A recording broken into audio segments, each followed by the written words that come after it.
Hello and welcome. Today, we're continuing on the life and times of Prophet Muhammad, peace be upon him. Our guide for this exploration is the renowned biography Arahiq al-Maktum, or The Sealed Nectar, by Saifur Rahman al-Mubarak Puri. Chapter 4. Aspects of Pre-Islamic Arabian Society. Welcome to our journey through Pre-Islamic Arabia. In this video, we'll explore the social, economic, and ethical conditions that shaped the lives of the people during this fascinating period. Chapter 4.1. Social Life of the Arabs. Arabian society was a diverse mix of different social classes. Among the nobility, women enjoyed a high level of respect and had considerable freedom. Their decisions were often upheld, and their honor was fiercely defended, sometimes even leading to bloody conflicts or peaceful resolutions. Despite the respect for noble women, the family system was patriarchal. The woman's legal guardian, usually her father, had the final say in her marriage. His decision about her marital status was unquestionable. Contrasting the noble class, other social strata were rife with prostitution and indecency. Different types of marriages existed, some of which might surprise you. According to Aisha, may Allah be pleased with her, there were 4 types of marriages in pre-Islamic Arabia. The first type was similar to today's practices, where a man would marry a woman after agreeing on a dowry. In the second type, a husband would send his wife to cohabit with another man to conceive.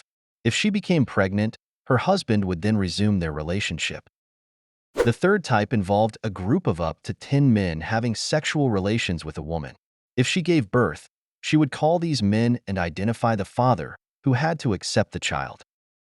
The fourth type involved women openly inviting men to their homes. Such women used to put a certain flag at their gates to invite anyone who liked. If a child was born, a seeress would determine the father, who would then claim the child.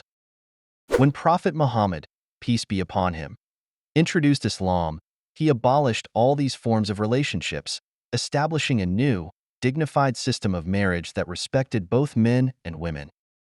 In pre-Islamic Arabia, women often accompanied men to wars. The victors would freely take these women, but any children born from such unions would face a lifetime of disgrace. Marriage customs were vastly different. Men could have an unlimited number of wives, even marrying 2 sisters simultaneously or the widows of their fathers. Divorce was entirely at the discretion of the husband. Adultery was widespread across almost all social classes, except for a few individuals whose dignity prevented them from engaging in such acts. Free women were better off compared to female slaves, who suffered greatly. Most pre-Islam Arabs did not feel ashamed of such obscenities. Prophet Muhammad, peace be upon him, addressed these issues when Islam was established. When a man claimed a child conceived before Islam, the Prophet, peace be upon him, said, "No claim in Islam for pre-Islamic affairs. The child is to be attributed to the one on whose bed it was born, and stoning is the lot of a fornicator." Family life in pre-Islamic Arabia was paradoxical.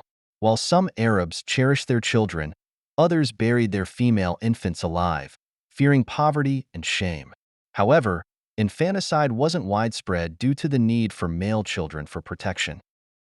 In pre-Islamic Arabia, the Bedouins had a deep-seated emotional attachment to their clans. Family and tribal pride were among their strongest passions. The unity of blood bound the Arabs together, and their motto was, "Support your brother whether he is an oppressor or oppressed." Avarice for leadership and a keen sense of competition often led to bitter tribal warfare, even among those descended from a common ancestor. The ongoing conflicts of tribes like Aws and Khazraj, and Abs and Dubian, are striking examples. Intertribal relationships were fragile due to constant wars.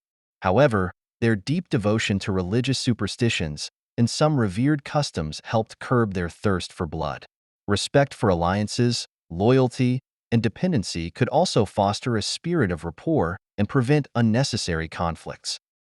The time-honored custom of suspending hostilities during the prohibited months, Muharram, Rajab, Dhul-Qaedah, and Dhul-Hijjah, provided an opportunity for the tribes to earn their living and coexist in peace. The Arabs of the pre-Islamic period were entangled in superstitions that paralyzed their minds and led them to an animal-like existence. Women were seen as marketable commodities, regarded as inanimate property. Tribal relationships were fragile, and avarice for wealth and involvement in feudal wars were the main objectives of their chiefs. Thanks for joining us on this journey through the history of the Arabian Peninsula and the aspects of pre-Islamic Arabian society. If you enjoyed this video, make sure to like, share, and subscribe for more fascinating stories. See you next time. Watch more. Subscribe for more fascinating history.